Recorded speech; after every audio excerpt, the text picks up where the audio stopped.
He counted it out twice, because he could not believe it was all there was. $2 in mixed coin, laid on the counter of the Bone Draw Register office in the worst August the Texas Panhandle could remember. And against those $2 stood a banknote due in November. A herd dying of thirst out on the Caprock. A 10-year-old brother asleep in the wagon with nobody else in the world. And a sky that had not given a drop of rain in 91 days. Cole Brennan had come to town to hire the cheapest hand alive. And $2 was the whole of what he had to do it with. The clerk slid a ledger across the counter and said there was one woman left that nobody else in the county would take. If your heart went still at that, if you have ever been the one nobody would take, set at the bottom of the list and priced like the last thing left in the bin, then stay with me and subscribe to this channel before we go on. Drop the name of your city in the comments. I want to see how far this story travels. Because the woman the county valued at $2 was about to walk onto a ranch that grown men had given up for dead, in the worst year that country ever saw. And by the time the snow came, every soul in Bone Draw would know exactly what they had let go for the price of a sack of flour. Her name was Nora Casey. She was 26 years old, and she had been nobody's first choice since the day she was born. Orphaned at 9, she had been raised on by a hard uncle on a hard-scrabble place down in the Cross Timbers, where she had learned, well before she learned anything gentle, how to pull a calf in the dark, doctor a bloated steer, stretch a barrel of meal across a hungry winter, and keep alive the things the weather meant to kill. When the uncle died, she answered a notice for a domestic in the Panhandle, rode the cars 3 days west on her last dollars, and stepped down at Bone Draw to find that the family who had sent for her took one look at the size of her, said they had sent for a girl and not a draft horse, and would pay neither her board nor her fare home. So she had sat in the register office 9 days, working off the $2 she owed for her keep, while every passing rancher looked her over and chose someone smaller. She knew the look they gave her. She had known it her whole life, the slow one that takes your measure the way a buyer measures a wardrobe to judge will it clear the door frame, and she had quit long ago, letting any of them see it strike home. When Cole Brennan paid the $2 and tipped his head toward the door, a woman by the stove said, not troubling to lower her voice, $2? He could have had a goat for that, and the goat would eat less. 2 others laughed. Nora Casey gathered her bundle and walked out into the white heat, and gave none of them the satisfaction of a backward glance. The clerk had told her some of the man while she waited. Brennan, the last of them, folks had buried his father 2 years back, worked into his grave by a place that owed more than it would ever bring, and his mother long before that. And now there was only the young one and the boy. Drought had the whole Caprock by the throat. And Brennan's outfit worst of all, his cattle dying faster than he could skin them, his water gone bad, and a man named Cyrus Marsh holding his note and the last of his time. He won't see spring, the clerk said, not unkindly. Nobody out that way will.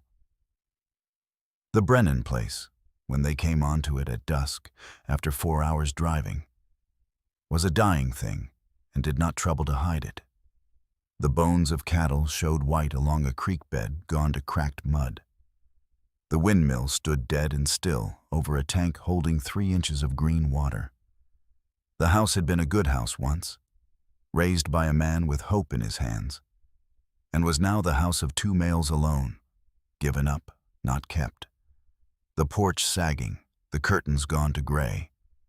A dead garden where a woman had planted one a long time ago and no one had planted since. Nora Casey looked it all over, the way she looked at everything. Not to despair of it, but to reckon what could still be saved. Cole Brennan was younger than she had pictured, not yet 30, gaunt the way a man goes when he has been giving his own supper to a boy for 2 years running. He had the manner of someone who had run clean out of pride to spend. "I can pay you next to nothing," he said, not meeting her eye, ashamed of it. "Found and a roof, and what wages there are when the cattle sell, if they sell. I won't lie to you that there's much chance of it." Then he handed her down from the wagon as though she were any other woman, careful of her step. That, she would think later, was the first decent thing. "I've worked for less and worse," Nora said. "I've no use for pretty wages. I need to be wanted somewhere, and you look to be a man with no shortage of wanting." She said it flat, with no pity in it. And he looked at her then, surprised, the way a man looks when he is seen plainly and had braced to be looked past. The kitchen had been surrendered like the rest of it. The stove rusted, the flour wormy, a basin of grease gone hard. But it was not the kitchen that held her. It was the boy. He stood in the doorway of the back room, 10 years old and all sharp, watchful bone, a child who had buried a father and learned young that the world takes things. And he watched her with the flat wariness of a half-broke colt deciding whether to bolt. On the shelf behind him, kept dusted amid all the ruin, stood a woman's sewing box with a thimble set square on its lid. The one tended thing in a house of men, kept so by a small hand that could only just reach the shelf. Nora did not coax the boy. She had no use for the bright, false voice grown folk put on for a child they have decided is broken. She set down her bundle and said, to the room as much as to him, "Whose cattle are dying of the black leg out there and getting blamed on the drought?" Cole's head came up sharp. "It wasn't thirst killed those yearlings by the south fence," she went on. "Thirst starves a beast slow. Those went down fast and bloated, and that's a different thing. And it can be doctored if a body knows the doctoring." For a moment the man only stared at her, the $2 woman nobody wanted, saying the first hopeful thing spoken aloud on that ranch in 2 years. Then he shut it away behind his face, because hope had cost him too dear already. "Supper's whatever you can find," he said, and walked out to the dark barn the way a man walks when he cannot let himself want a thing too badly. And Nora Casey rolled her sleeves to the elbow and set to. What Nora understood, that the men who had quit on the place had not, was that a dying ranch and a grieving house are the same animal. Both have forgotten there is any reason left to do the next thing. So she gave them reasons, one at a time, the smallest first. She began with bread, because no one ever fought a hard winter on cold biscuit and resignation. By the second morning, the house was full of the smell of baking, and it crept into the gray curtains and under the door of the room, where a worn-down man lay not sleeping. And the boy Sam came to the kitchen drawn by his belly against his own caution. She cut the warm heel from the first loaf, buttered it heavy, set it at the table's end without a word, and turned back to her work. He ate it where he stood, too quick, his eyes never leaving her, as if she might yet snatch it back. She cut another and said nothing. By the third morning, he was laying the table unasked, and by week's end, the half-wild boy trailed her through every chore like a second shadow, learning the names of things, and the man watched it from the corral rail and held his tongue. For the sight of his brother near to smiling was a thing he had stopped permitting himself to want. Nora did not stop at bread. She walked that ranch end to end in her first 3 days the way a doctor walks the length of a sick man. She found the yearlings dying of black leg and showed Cole how to burn the fallen so the sickness would not spread, and how to firebrand the live calves against it in the old prairie way. And the dying slowed, and then it stopped. She found the home tank fouled and the creek above it run to a thread, And following that thread 2 miles up the dry wash, she found the thing that turned her blood to ice. A new earthen dam, raw and lately thrown up just above the Brennan line, on ground that belonged to Cyrus Marsh, turning the last of the live water off the dying ranch and down toward Marsh's own holdings. The Brennan cattle were not merely unlucky. They were being made to die of thirst, on purpose, by a man who meant to have the ruined place for the price of its note the day Cole Brennan finally broke. She did not lay that part before him yet. She told him instead the other thing she had found. An old hand-dug spring up under the Caprock Rim, choked with brush and forgotten 20 years, that ran cold and sweet the moment she cleared it. She brought the weak stock up to it by 2s and 3s, and they drank, and some that would surely have died did not. And she told him there was money to be had if a proud man could swallow it. The railroad grading crew was camped 12 miles off at the head of Bone Draw.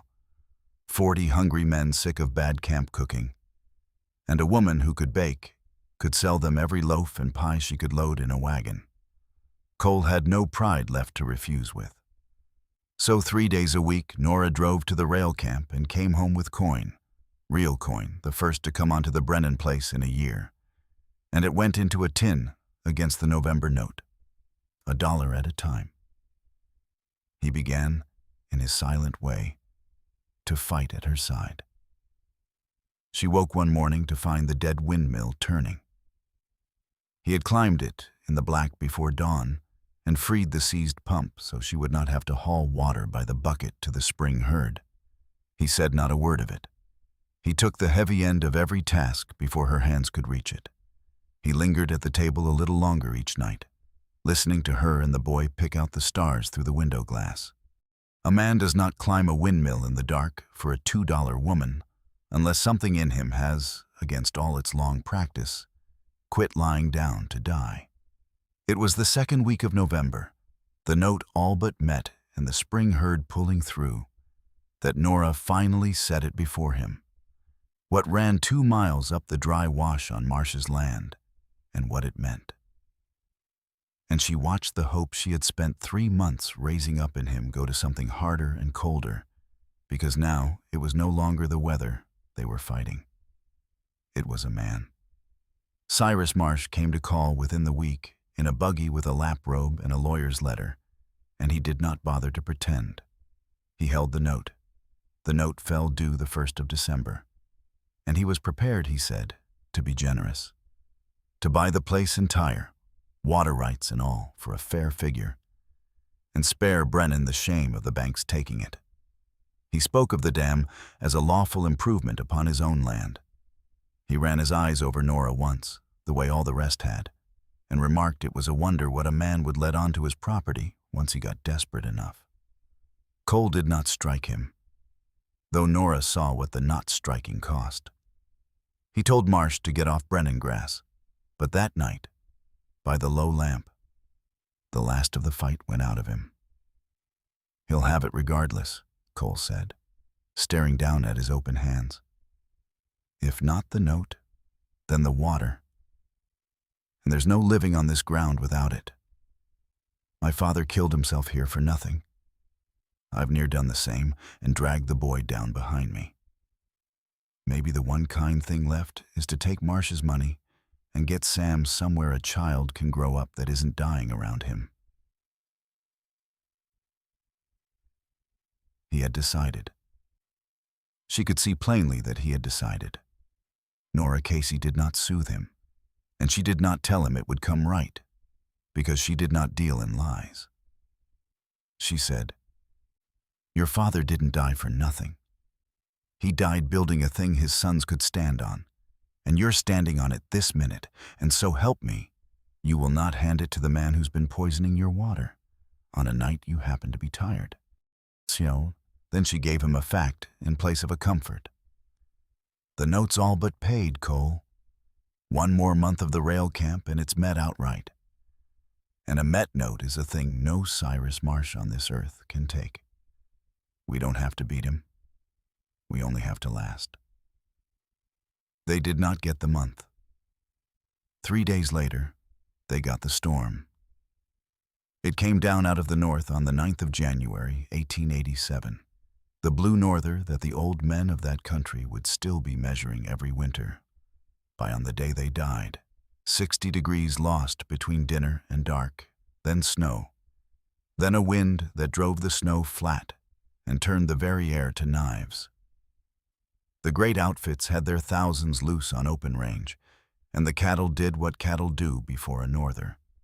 They turned tail and drifted, mile upon mile, until they fetched up against the drift fences strung clear across the panhandle and piled there and froze by the thousand. Nora had read the sky 2 days before any barometer felt it. She and Cole and the boy had already brought the whole Brennan herd down off the bare flats into the brush-choked breaks below the rim, into the deep draw by the Sweet Spring, where the canyon walls broke the worst of the wind. And when the cattle still tried to drift and die, she did the thing that took the nerve of the devil himself. She had Cole cut his own drift fence and the next man's beyond it, so the Brennan stock could drift with the storm down into the sheltered canyon instead of piling dead against the wire. They worked 3 days in it without proper sleep, breaking ice on the spring so the herd could drink, dragging cut feed, hauling the weak ones in by their own arms. The boy crying with the cold and not once quitting, because the woman beside him did not quit. When the wind finally fell on the 4th white morning, the country lay silent and full of the dead, and the Brennan herd, gaunt and frosted and bawling for feed, stood alive. Near all of it, alive. On the 3rd night of it, when even her strength had worn down near to nothing, Cole found Nora in the lee of the canyon wall, with a newborn calf held inside her coat, breathing warm into its mouth to keep the small life from going out, her own lips gone blue with the cold she had spent on it. He took off his coat and put it around the both of them and held them there out of the wind, and did not let go until the gray came up.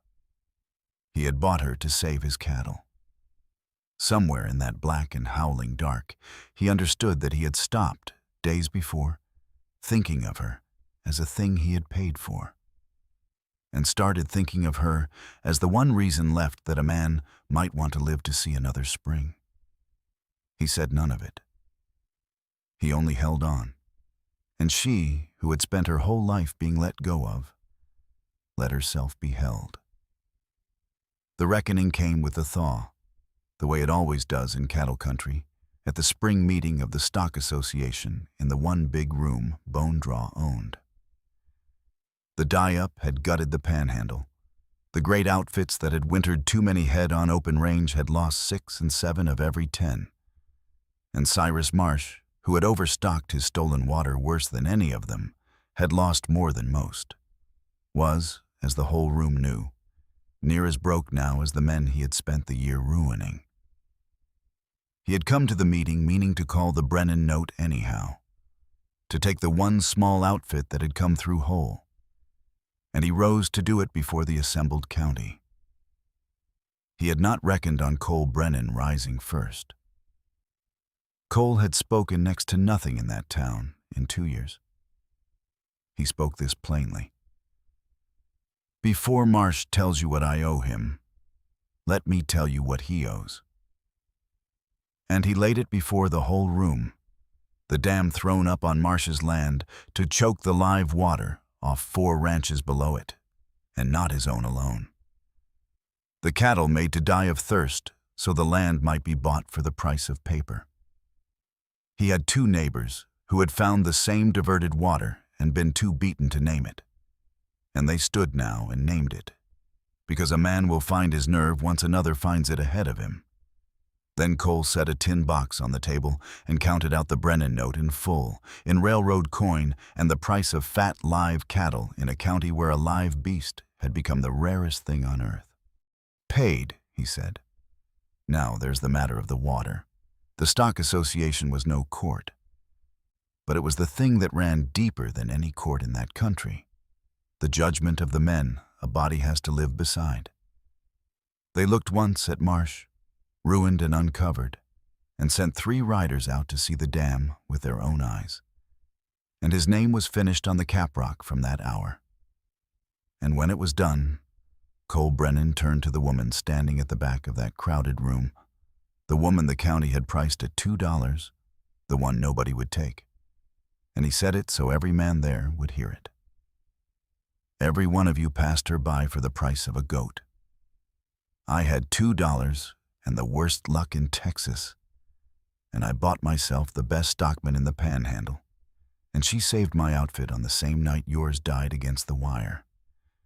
She is worth more than this ranch and every hoof on it, and the rest of you can spend the next 10 years being sorry you couldn't do the arithmetic.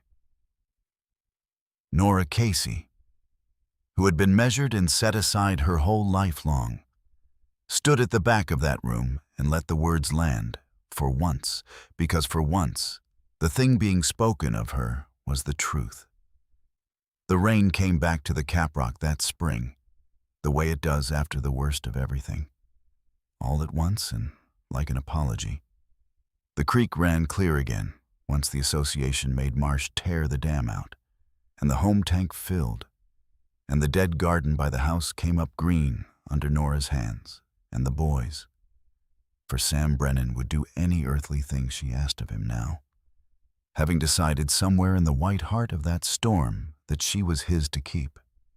The Brennan outfit, that grown men had given up for dead, was by summer the soundest small ranch on that stretch of the caprock, not because the luck had turned, but because someone had walked it like a doctor and saved every part of it that could be saved. The note was met and burned in the stove.